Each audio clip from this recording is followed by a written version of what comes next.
জামালপুরে বিএনপির দুই পক্ষের উত্তেজনায় কমিটি ঘোষণাই বন্ধ। প্রথম আলোর খবর।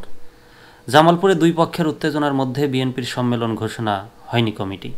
কয়েকদিন ধরে জামালপুরের বকশীগঞ্জ উপজেলা ও পৌর বিএনপির দ্বিবার্ষিক সম্মেলনকে কেন্দ্র করে দলটির স্থানীয় নেতাকর্মীদের মধ্যে তীব্র উত্তেজনা ও বিভক্তি দেখা দিয়েছিল। সম্মেলন ঘিরে দিনভর উত্তেজনা থাকলেও কোনো অঘটন ছাড়াই সম্মেলন শেষ হয়েছে। তবে নতুন কমিটি ঘোষণা হয়নি। মঙ্গলবার বিকেলে বকশীগঞ্জ খায়ের উদ্দিন মাদ্রাসা মাঠের ১৬ বছর পর বকশীগঞ্জ উপজেলা ও পৌর বিএনপির দ্বিবার্ষিক সম্মেলন অনুষ্ঠিত হয়। সম্মেলনে প্রধান অতিথি হিসেবে উপস্থিত থাকার কথা ছিল কেন্দ্রীয় বিএনপির যুগ্ম মহাসচিব হাবিবুন-নবী খানের সোহেল, কিন্তু তিনি না থাকায় প্রধান অতিথি ছিলেন কেন্দ্রীয় কোষাধ্যক্ষ ও জামালপুর ১ বকশীগঞ্জ দেওয়ানগঞ্জ আসনের সাবেক সংসদ সদস্য এম রশিদুজ্জামান মিল্লাত। দুপুরে সম্মেলনের প্রথম অধিবেশন শুরু হয়। প্রথম অধিবেশনে কেন্দ্রীয় ও জেলা বিএনপির নেতা এবং স্থানীয় নেতারা বিকেল পর্যন্ত বক্তব্য দেন। সম্মেলনে সভাপতিত্ব করেন উপজেলা বিএনপির আহ্বায়ক মানিক সওদাগর।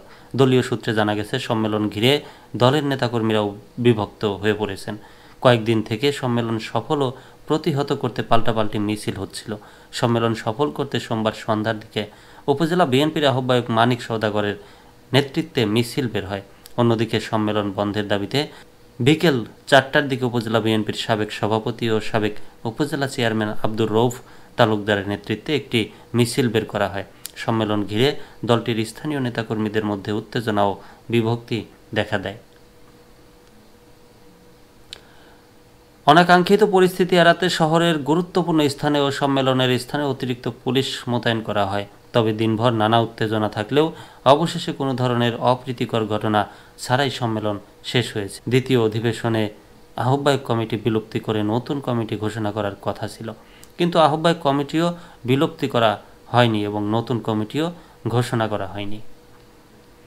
বিএনপির কেন্দ্রীয় কমিটির সহসাংগঠনিক সম্পাদক ও জেলা বিএনপির সাধারণ সম্পাদক শাহ মোহাম্মদ ওয়ারেস আলী মামুন সম্মেলনের দলীয় নেতাকর্মীদের উদ্দেশ্যে বলেন, আগামী কয়েকদিনের মধ্যে সব পক্ষের মধ্যে আলোচনা করে নতুন কমিটি ঘোষণা করা হবে। সেই পর্যন্ত কমিটির আহ্বায়ক ও সদস্য সচিব দলের দায়িত্ব পালন করবেন। স্থানীয় কয়েকজন বিএনপি নেতার সঙ্গে কথা বলে জানা গেছে, দুই পক্ষের বিভক্তি দূর করতে এম রশিদুজ্জামানের ঢাকার বাসায় একাধিক বৈঠক হয়, কিন্তু উভয় পক্ষই কেউ কাউকে ছাড় দিতে রাজি হয়নি। পরে এলাকায় উভয় পক্ষ কয়েকদিন ধরে পাল্টাপাল্টি নানা কর্মসূচি পালন করছিলেন।